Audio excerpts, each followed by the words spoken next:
Hi everyone, this is audap. Let's continue our game of Strawberry Vinegar on Nintendo Switch.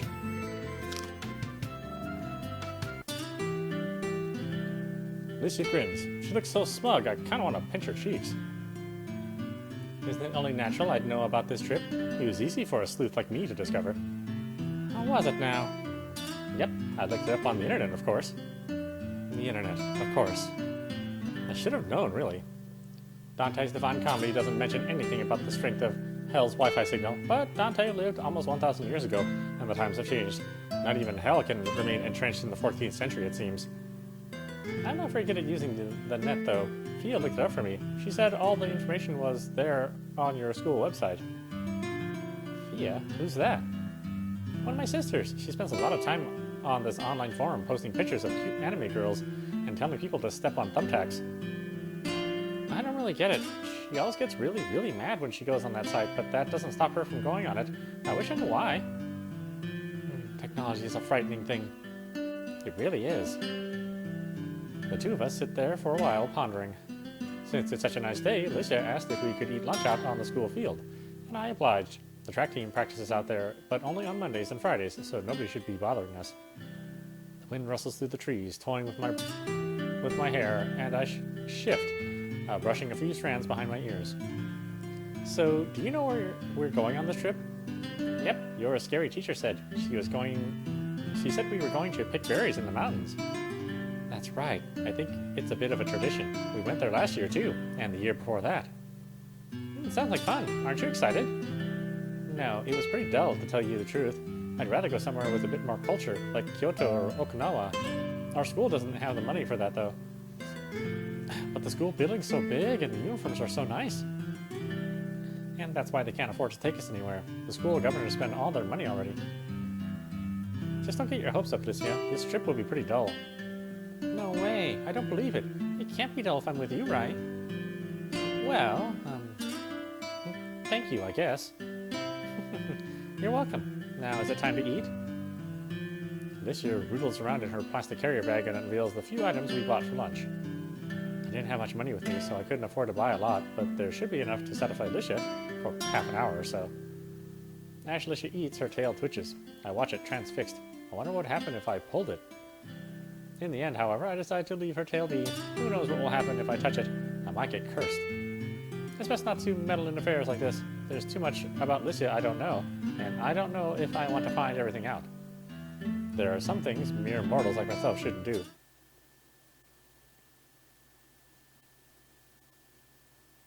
I walk along the riverside, my footsteps falling against the ground with a series of soft thuds.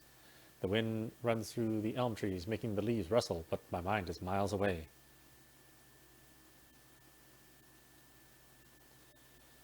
Oh, PC going crazy. Hold on a minute.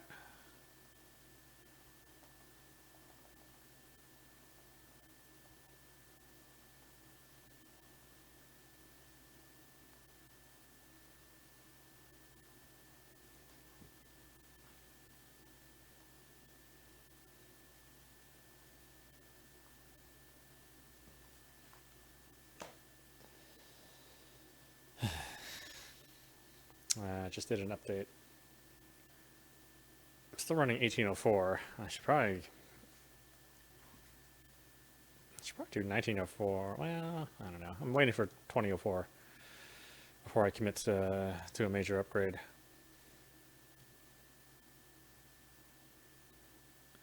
But I don't know if that's out for the general public yet. Maybe. 1804's been out for a while.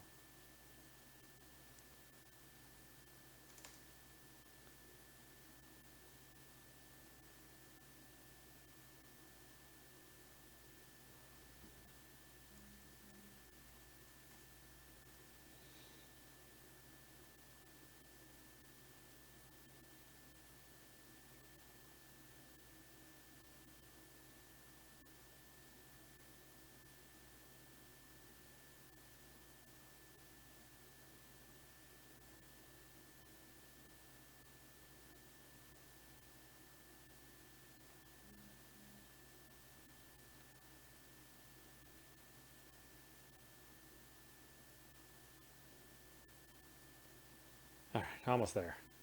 Almost there, I swear.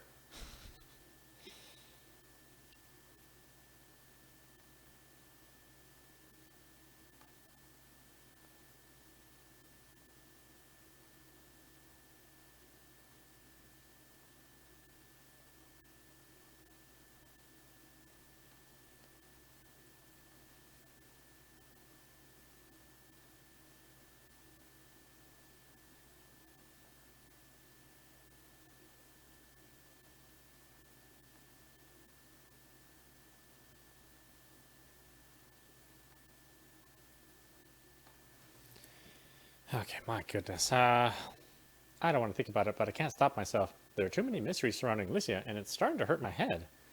If she really is a demon, what does that mean? She says she comes from hell, but where could hell possibly exist? With my modern understanding of the world, I know hell can't be situated inside the earth itself. Scientists have proven that much.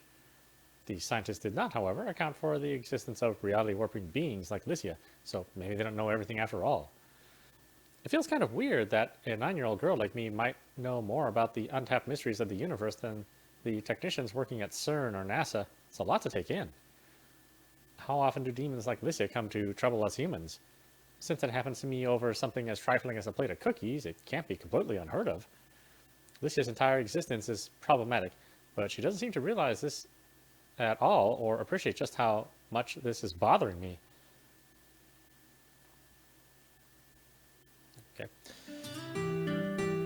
Hey, Rie. You know, you're standing a little too close there.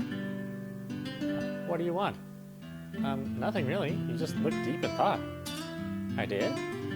Yeah, I thought you were thinking about complicated things. Not particularly. Even if I asked Licia some of the more pressing questions, I doubt she'd be able to answer them. All she cares about is food. Anyway, I'm really hungry, Rie. Of course she's hungry. Isn't this girl always hungry? I'm so hungry, I feel like I could die. You need to feed me right now. Can demons like you really die? Of course we can. We're not monsters. But you live in hell. That's where dead people go, right? Where dead people's souls go, sure, but we're not people. We're demons. So where did the demons go when they die, then? I don't really know. I don't think I've ever thought about it. I can't say this much is much a surprise. Just don't go mistaking us for scary things like zombies or vampires. We demons are fragile and sensitive beings with honest hearts like you humans. So zombies and vampires also exist? Great, this keeps getting more and more complicated. That'll teach me to ask stupid questions.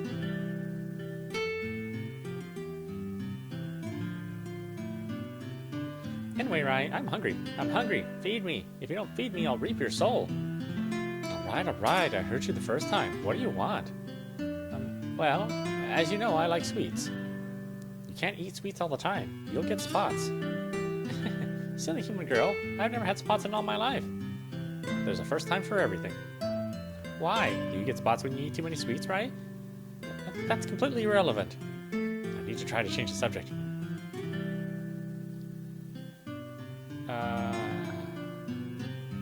I don't know if I have any money. Yeah, I'll buy a crepe. A crepe. You know, when I said I wanted something to eat, I meant I wanted something you'd made yourself. Of course she did. Given her behavior so far, I should have expected this much. Still, she's being awfully picky, especially for an uninvited guest. You'd think she could be a bit more grateful. There's nothing special about my cooking. I can't make anything as nice as this. That's what you say, but the cookies you made back then really were delicious. I'll have to take her word for it, as I have no way of proving or disproving that statement for myself. I've never got to eat any of those cookies, and I'm still kind of bitter about it. Unfortunately, I've used up all my cooking points already. You'll need to wait at least a week for them to recharge. But I'll be back home by then. I know, isn't it sad, Licia? Rie, I might be a demon, but you're something else altogether. I don't reply. If anything, I think that might be a compliment. Instead, I take another bite of my crepe. My crepe is filled with matcha powder and chocolate sauce. The matcha merges with the chocolate, creating a flavor that's neither too sweet nor too bitter. The texture is creamy, but not too rich, and the flavor is strong, but not strong enough to be overpowering. The combination of matcha and chocolate really is delicious. Encasing it inside a freshly made crepe, Warmed on a griddle in front of my eyes makes it taste even better.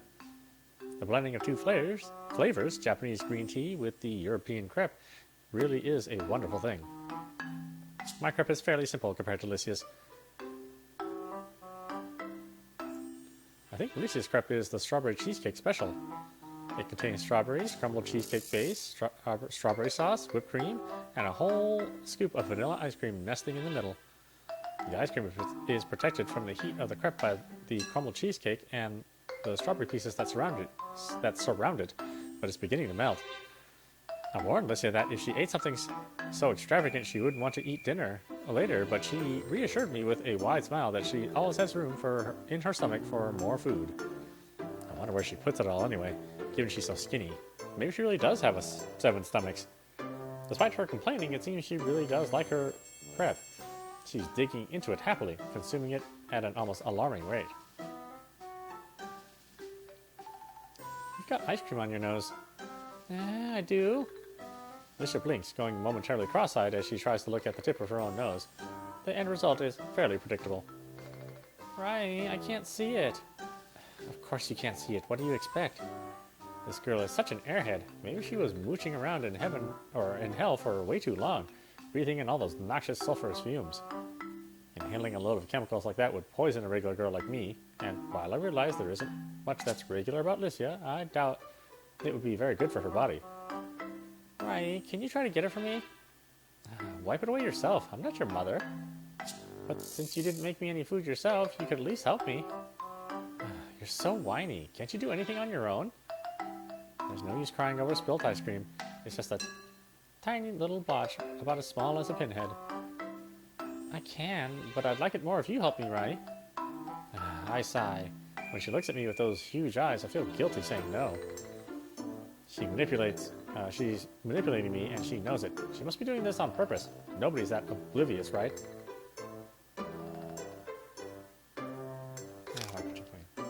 I can't believe I'm doing this. I really have grown soft these last 2 days.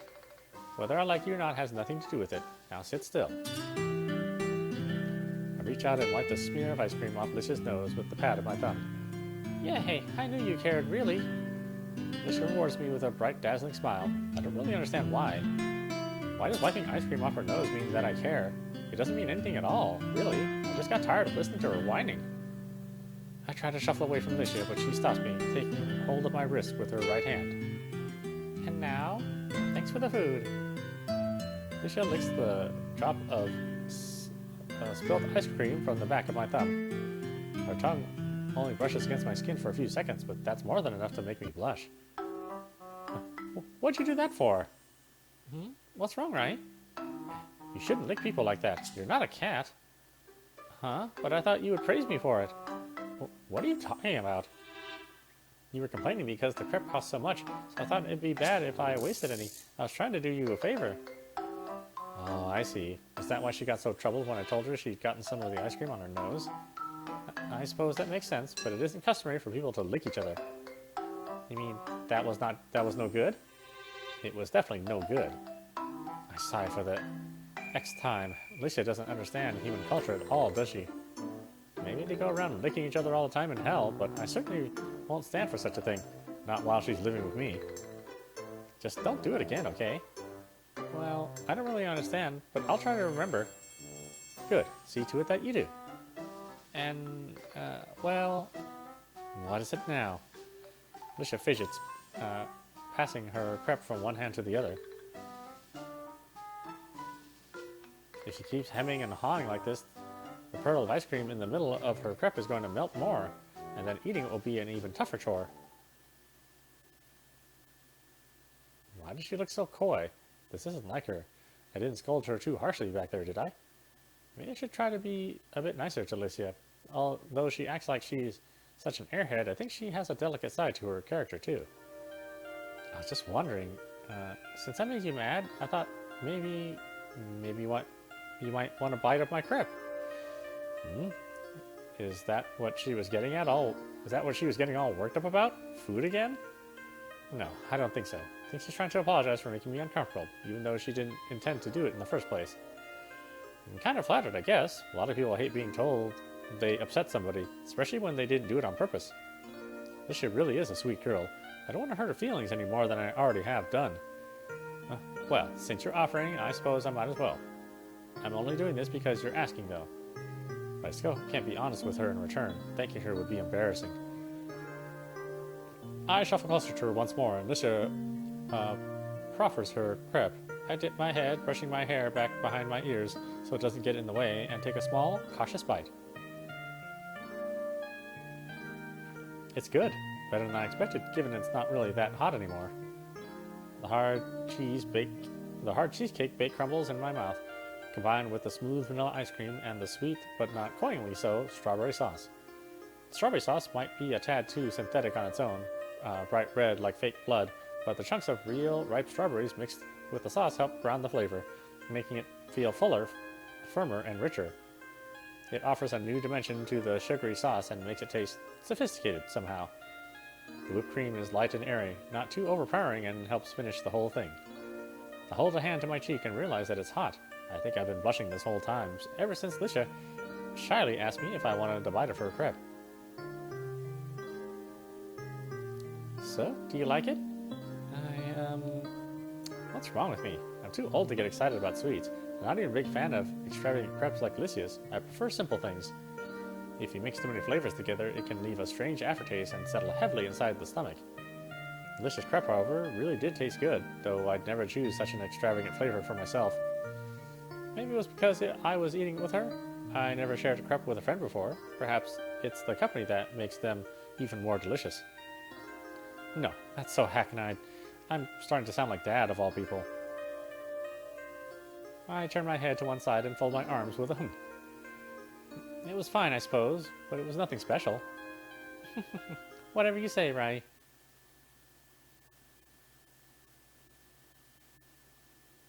Hello, everybody. Your favorite actress, Shirokata Yukine, eternally 18 years old, has entered the building.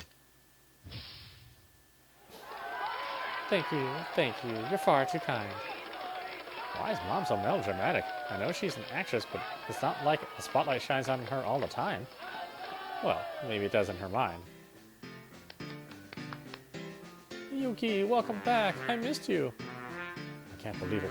Dad even gets to his feet and applauds Mom for her outrageous lies. I guess that really is true love. I miss you too, dear.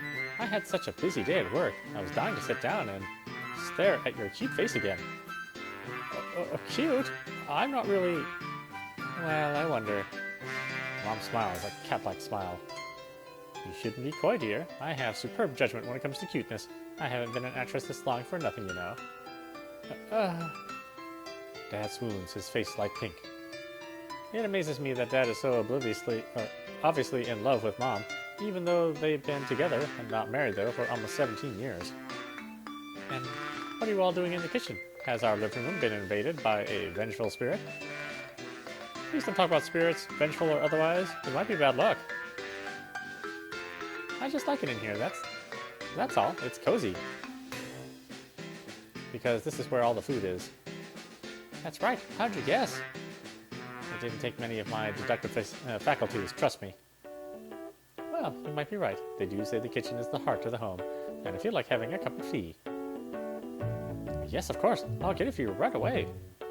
Would you? Thank you, dear. I appreciate it. With a heavy sigh, Mom sinks down into her chair, folding one leg over the other. Though Mom's voice is cool and breezy as ever, she really does look tired. Her face is pale underneath her makeup, and her hair is a little messier than usual. I can hardly believe it. Who would have thought that the little girl who took the leading role in her elementary school rendition of Snow White would one day become a professional actress? You've come a long way since then, Yuki. I'm proud of you. Thank you, dear. I'm sure I was only cast as the lead in that play because of my name. Though, my acting abilities were not quite up to par back in those days. Of course not, you were only 6. I remember it clearly, though, my first taste of show business. Speaking of names, I'm curious. Why did your parents call you Licia? Licia? That's right, I was interested too. Is it a common Norwegian name? Well, I think it's because it sounds kind of like Lucifer, but cuter. Of course it would be something like that. Lucifer? Oh, very strange. Your parents must be intriguing people. Maybe it's because they live in a village called Hell. I groan. I still have no idea how my parents can be so incredibly dense. At this point, it's not even funny. Can't we cut it out with all these stupid jokes already?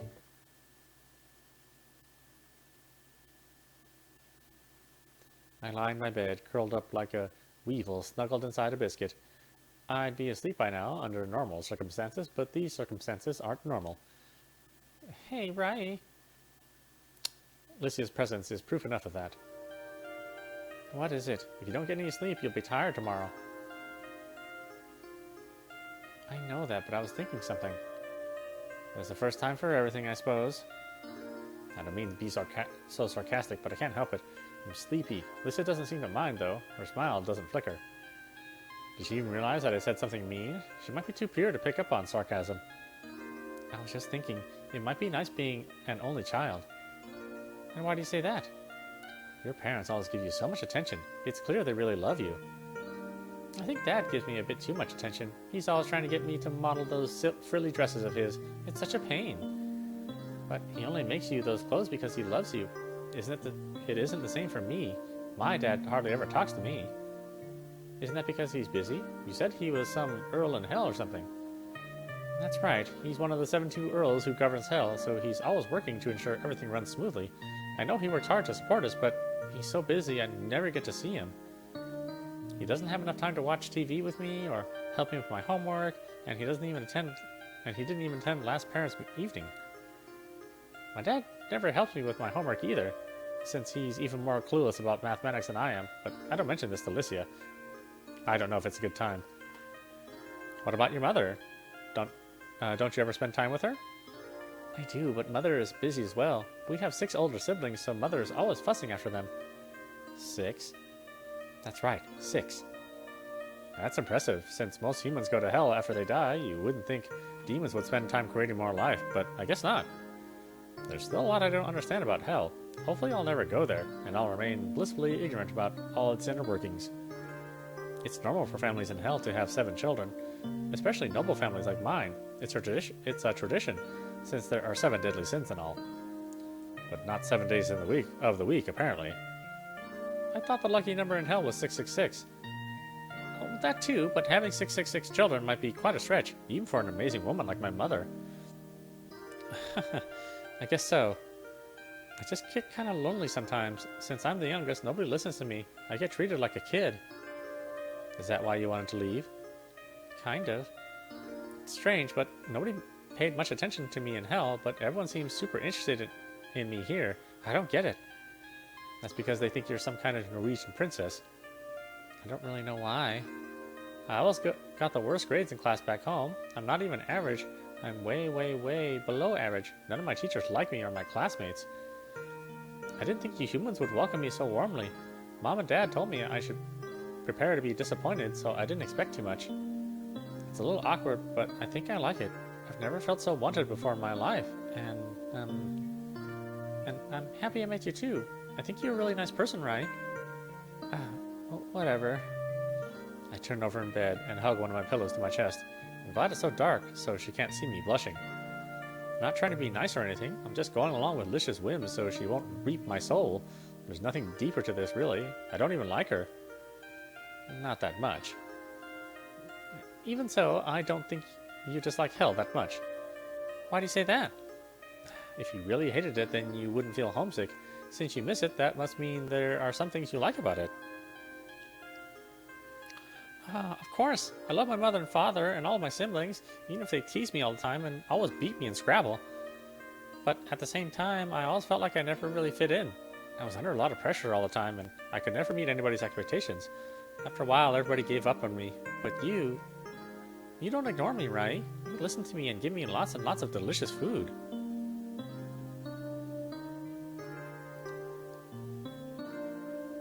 So that's why you like me, the food. I like the food a lot, but that isn't it. I don't think it is anyway. Though we've only known each other for a little while, I like you an awful lot, you know.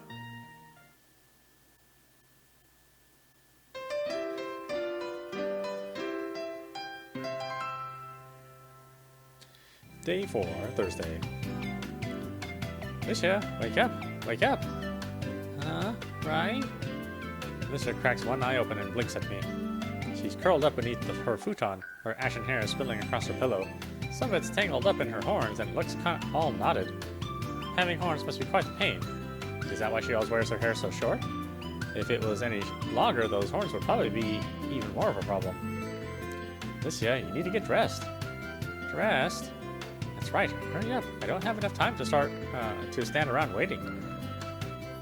Can't I have 5 more minutes? No, you can't. Come along now. There's a good girl. Sorry, but I'm still so sleepy. You go ahead. I'll catch up with you later. You've only been here for 3 days. You'll probably get lost. My sense of direction isn't that bad. You got lost when Miss Tamara asked you to get yourself an English textbook from the class right next to ours. Forgive me if I don't trust you. You're so mean, Rie. I'm not mean. I'm just truthful. There's a difference. Now get up. I have perfect attendance and I'm not going to spoil it for the likes of you.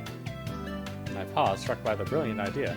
If the prospect of my perfect attendance being tarnished isn't enough to chivvy Alicia along, this should be. And if you don't get up now, you won't have enough time to eat breakfast. I thought this for sure would be enough to make Alicia get up, but strangely enough, it is not to be. Alicia continues to lie there. She doesn't even try to lift her head. I'm sorry, Rie, but I don't feel very well. She whimpers, holding her arms around her stomach. The expression of her face really is pitiable. I kind of want to pat her on the head, but I restrain myself. My stomach hurts and my arms and legs feel all stiff and heavy. If you really are sick, then that's your own fault. I told you not to eat so much, but you didn't listen. I know, but everything tastes so good. Human food is so delicious. Jeez. If it's true that Alicia's been eating way too much for her skinny little body these last few days, but it's also true Dad's been spoiling her rotten. Every single time she holds out her bowl at breakfast or dinner, demanding a second, third, or fourth helpings, Dad is only too happy to oblige. Potential stomach aches be damned. I wonder who the real culprit here is.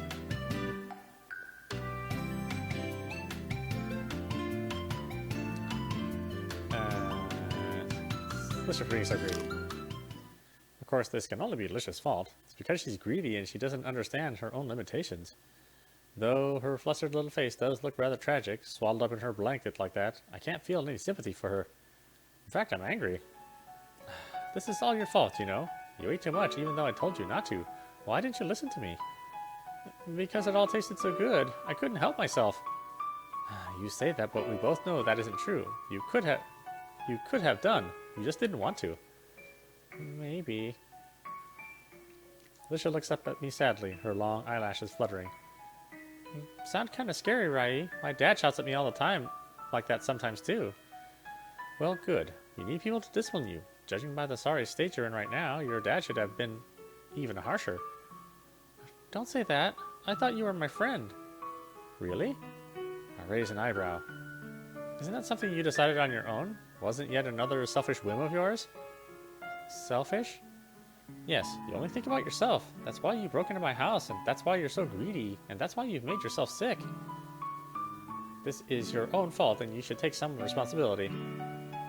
But Rie, even if you're not going to school, I am. I actually care about my education. If you don't feel up to it, you can just stay here. But I have no interest in going along with your whims anymore. I'm not like my dad. I'm a responsible adult, and I have no pity to offer you. I turn about on my heels and march out of my bedroom. I can feel Alicia's large, imploring eyes boring into my back, and I hear a short gasp for air that could be a plea to stop, but I paid no heed. I'm not in the mood.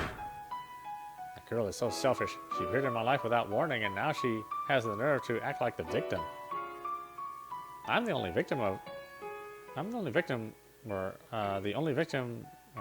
The only thing she's a victim of is her own selfishness. Well, I'm cool with it.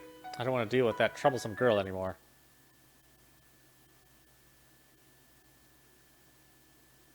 Oh, Rie, why isn't Alicia with you?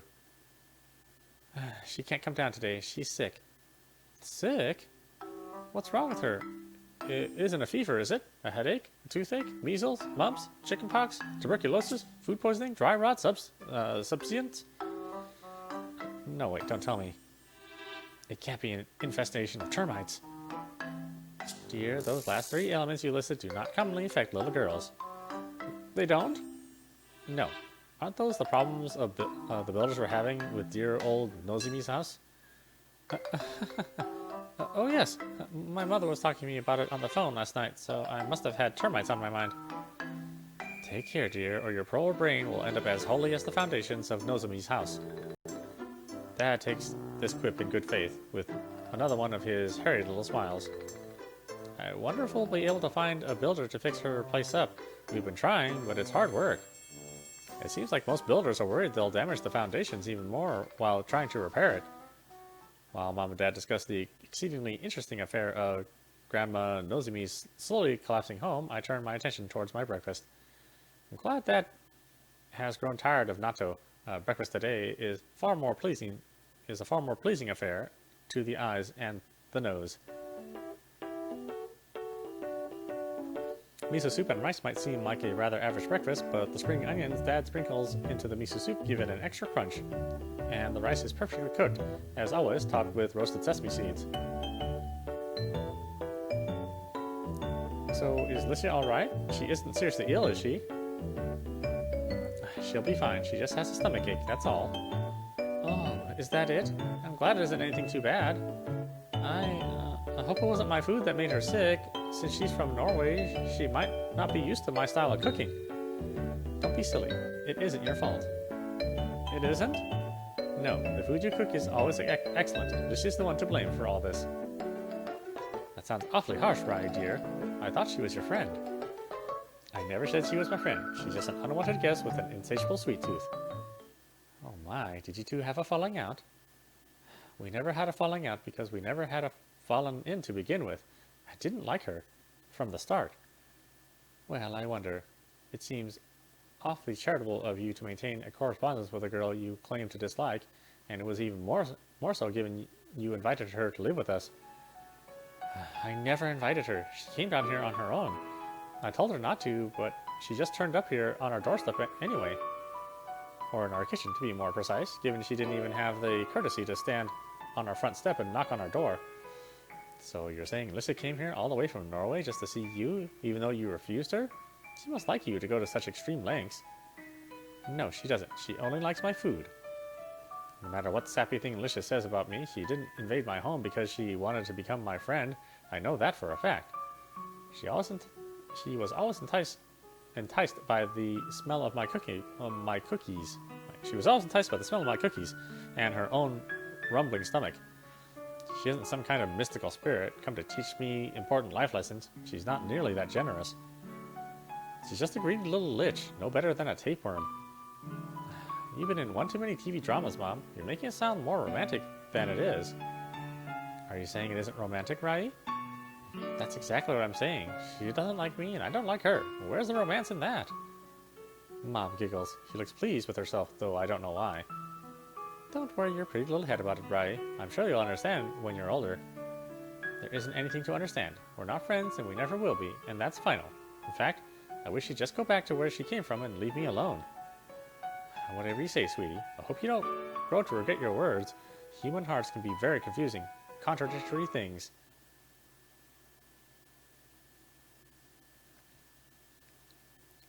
I thought going to class without Licia would be relaxing, and in a sense it is. My classmates crowd around me when I enter the classroom, asking after their absent Norwegian princess, but they soon disperse when they realize she's not here. Just like that, my daily routine is re-established, and as undisturbed as a frozen lake, and almost fiercely monotonous. But I can't bring myself to enjoy it. I can't stop thinking about Licia. I push my pencil case about on my desk, distracted, and cross and recross my legs. I can't get her image out of my mind, no matter what I do. This is ridiculous. Why am I thinking about Licia so much? I thought I was supposed to be mad at her.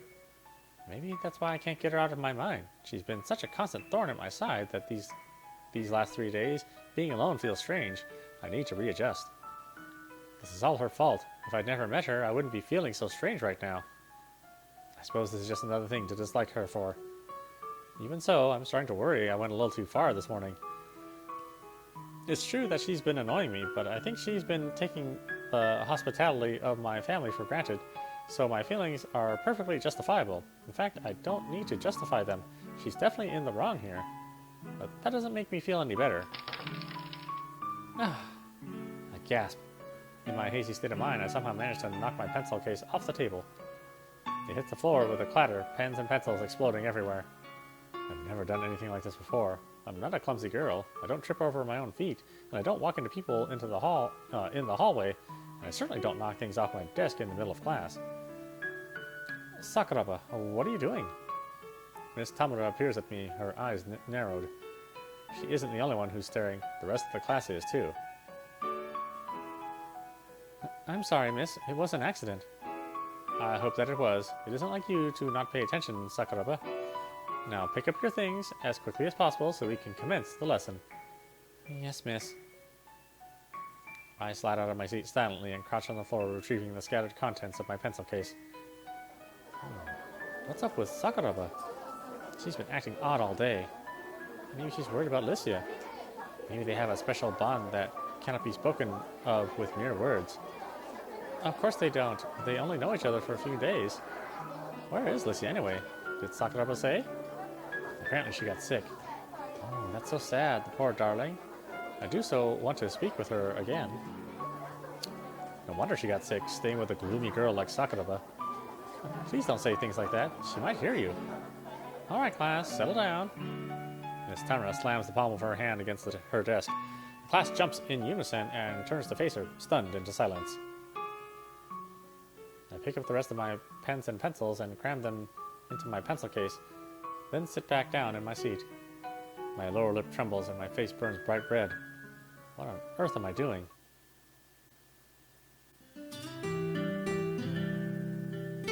I walk back home along the riverbank, my school bag slung over my shoulder. The day was quiet and uneventful, and time dragged by at a snail's pace. I thought the bell would never ring. This is also tedious. Things are a lot more fun when Licia's there. What am I thinking? There's no point worrying about Licia now. I'll see her when I get back home.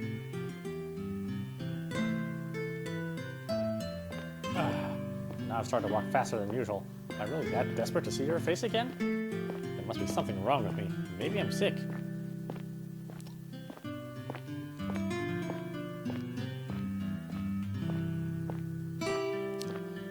Whatever Licia has must be contagious.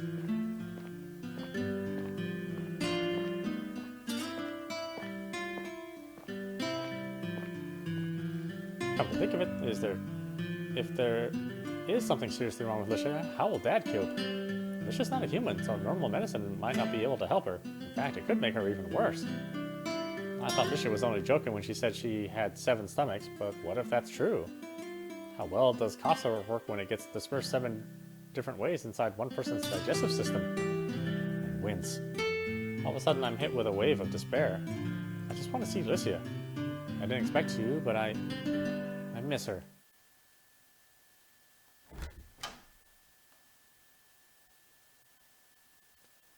Dad, is Licia all right? The words fall out of my mouth in a rush before I've had a chance to slip off my shoes. Dad, however, does not respond. I try again. Dad! Still no answer. He might have left the house to buy some groceries, but that seems unlikely. I don't think he'd leave Licia at home by herself, not when she's sick. Is he in the kitchen then? Maybe he's so busy cooking something for Licia's upset stomach, a bowl of rice porridge perhaps, that he can't hear me. Dad? Are you in here, Dad? As it turns out, he is, but he isn't cooking. A saucepan sits on the kitchen counter alongside a bag of brown rice, but the oven isn't turned on. Dad is sitting at the kitchen table. Make that lying. His head rests against the tabletop, his eyes closed, his lips purse slightly. His hair is mussed up, and his pale eyelashes tremble slightly. Dad? He sniffles but doesn't awake. His eyes remain stubbornly shut. I don't believe this. How could Dad be so slovenly? He's meant to be taking care of Licia. It's not like he has a job outside of doing the housework, so it doesn't make sense that he'd be so very sleepy he'd have to take a nap in the middle of the day. I wish I could be as easygoing as this guy, honestly. Well, if he can't be trusted to take care of Licia, I suppose I must. Even though I'm still mad at her. Not as mad as I feel I should be, though. I exit the kitchen and climb the stairs, trying to resist the urge to take them two at a time, and enter my bedroom. My room looks exactly the same as it usually does. The curtains are open, and a band of sunlight streaks along the pale peach carpet. Clouds of dust float lazily in the air, illuminating into existence by the summer sun. The cherry blossom patterns painted on my wall by Dad, of course Dad painted them. Mom would rather die than handle a paint can with her fashionable fingernails, shimmer under the sunlight. My books are arranged neatly on my shelf, as per usual, and my bookcase is topped off with my broken alarm clock and one of the stuffed alpacas I used to play with when I was little. My room is exactly the same as always, down to the very last detail, from the number of pillows on my bed to the position of books on my shelf. In fact, it's too familiar, almost unsettlingly so. Something is missing, and it takes me a few seconds to realize what. It's the futon, Licia's futon. It's not lying on the floor anymore. It's vanished altogether, as though it never existed at all. And the futon isn't the only thing that's missing. Licia is too. What happened? She didn't leave, did she? Why would she? She was sick. She was far, far too sick to leave on her own. I saw her this morning, and her eyes were sunken, but her cheeks were flushed, and her forehead was covered with sweat. There's no way she could have recovered that quickly. Did she leave because I shouted at her? Is that it? Is that really it? Then is this all my fault? If I'd been nicer to Licia, would she still be here? My eyes suddenly catch on something. There's a piece of paper jammed underneath my broken clock. I walk over to my bookshelf and lift the clock, pulling the piece of paper free. I smooth it out with both hands, trying to iron out the creases, but it's hard. My fingers are shaking too much, and I almost drop it. What does it say? I don't want to read it, but at the same time, I'm scared. No, I can't let myself be this weak. I need to read it. I have to know. I'm sorry for everything. I won't bother you anymore, Rie. Licia. I stare at the piece of paper, my fingers trembling. I know I was a little too harsh to her this morning, but she didn't need to react this way. Why did she leave so suddenly, without giving me a chance to say goodbye? It's true that I never saw Licia as a true friend. I didn't know her well enough, but at the same time, I didn't hate her. I swear I didn't hate her.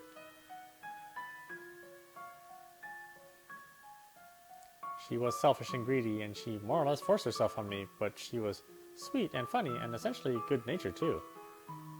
She disrupted my daily life, but maybe that wasn't such a bad thing after all. I hated my daily life. It was monotonous, and I spent every day going through the motions, but never really enjoying anything.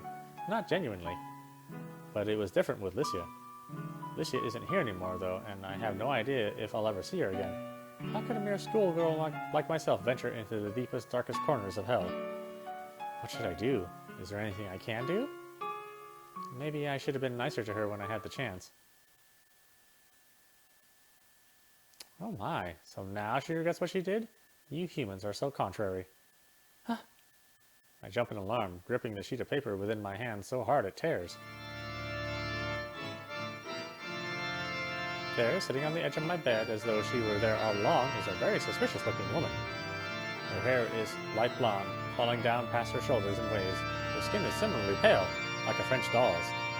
Her eyes, however, are bright burning red. I know those eyes, even though I don't know the woman. They're just like Licia's. Also like Licia, this girl has curly horns protruding from her skull and a tail. Is this woman related to Licia? Is she one of her many sisters? I stare at the woman, unable to speak, my lips pursed. My heart pounds in my chest, hard, knocking against my ribs with such force that they threaten to splinter. Where Licia was soft and yielding, this woman is cold and hard, like granite. Her very being seems to exude a kind of curious pressure. It's hard to breathe. Just one look from this woman's eyes makes it hard to breathe.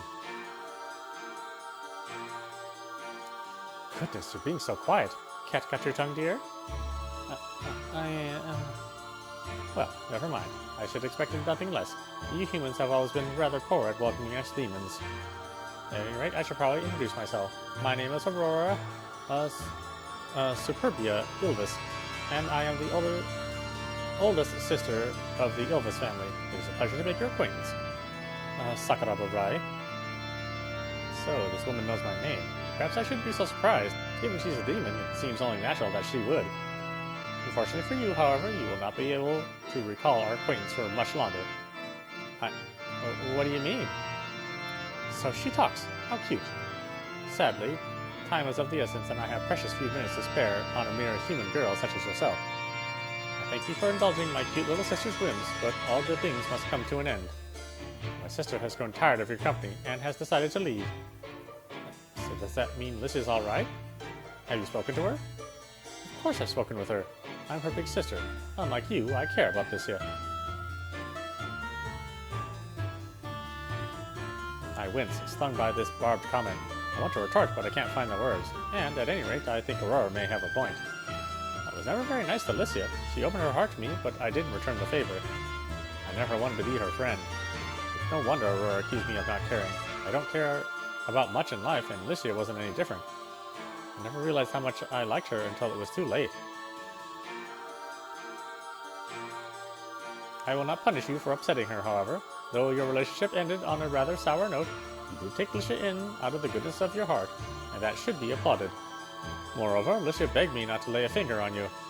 Still, regardless of Lycia's wishes, standard protocol must be adhered to. Protocol? That's right. Did you really think I'd allow you to waltz away from this untouched, with knowledge of us demons nestled in your head? I think not. You mean I wasn't meant to know about you demons? Of course not. It's top secret. If the humans knew about hell, imagine the pandemonium it would cause. It'd be quite a pain. But if that's the case, then why did Lycia tell everybody she came from hell? Because Lycia is bad at telling lies. It was no coincidence that nobody believed her wild words. You mean, you... Indeed. Aurora smiles smugly, her blonde eyebrows arched with disdain. I might have cast a spell or two upon my sweet little sister before she stepped foot into the human world to ensure nobody would grow suspicious as to her origins. You mean you use magic to mess around with everybody's minds? It sounds rather unpleasant when you say it so bluntly, but I suppose that is the general gist of it, yes. It seems such magic does not work on all humans, however, particularly insolent whelps like you. I'm sorry? Don't be sorry. Though you are immune to my last piece of magic, this enchantment should be slightly stronger. In light of your higher magic resistance, I won't hold back this time. Look at it as a privilege for you humans have tasted the full blunt of my power before. What do you mean? Why, shouldn't it be obvious? You're going to wipe your memories, little human girl. But I... Do not look so troubled. I won't take more memories than I need. You should still remember your age and name and favorite color. But not Lycia? No. Not Lycia, no. I realize this may be a lot to take in, but it's for the best. I hope you understand. But I don't want to forget. You might not want to now, but after I have finished rearranging your memories, you will no longer remember what it was you didn't want to forget to begin with. Isn't that convenient? But it isn't just me. What about the others who met Lycia? What about my parents, and my classmates, and my teachers? Ah, yes, them. Well, owing to the spell I placed upon Lycia, those who came into contact with her should have forgotten about her the moment she returned to hell. That sounds convenient. Magic is very convenient, and I will demonstrate. It is sad, though. I am going to perform a greater feat, but you will not even remember it. I have no doubt that this will be awfully sad for you, perhaps even devastating, but try not to cry. You should use what remains of your knowledge of us demons to burn my image into your retinas. This will be the last time you'll ever gaze upon my beauty. But it isn't Aurora I'm thinking of, and as she rises from the bed and walks towards me, she is the furthest thing from my mind. All I can think about is Lycia. Her blonde hair, her ashen eyelashes, her sweet smile. Lycia dia Ilvis. She might have been a demon, but in a sense I suppose she was my friend. My very first friend.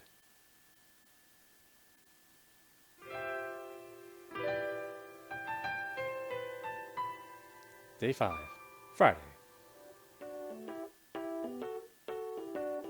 Hi there, Rie. How are you feeling on this beautiful sunny day?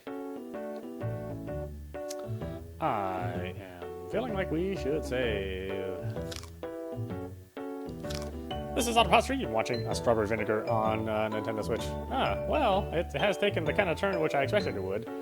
So we'll see what happens tomorrow. I think I should be able to finish the rest of the story by tomorrow, unless there's a surprise. Anyway, I hope you enjoyed watching. I will see you at the next stream.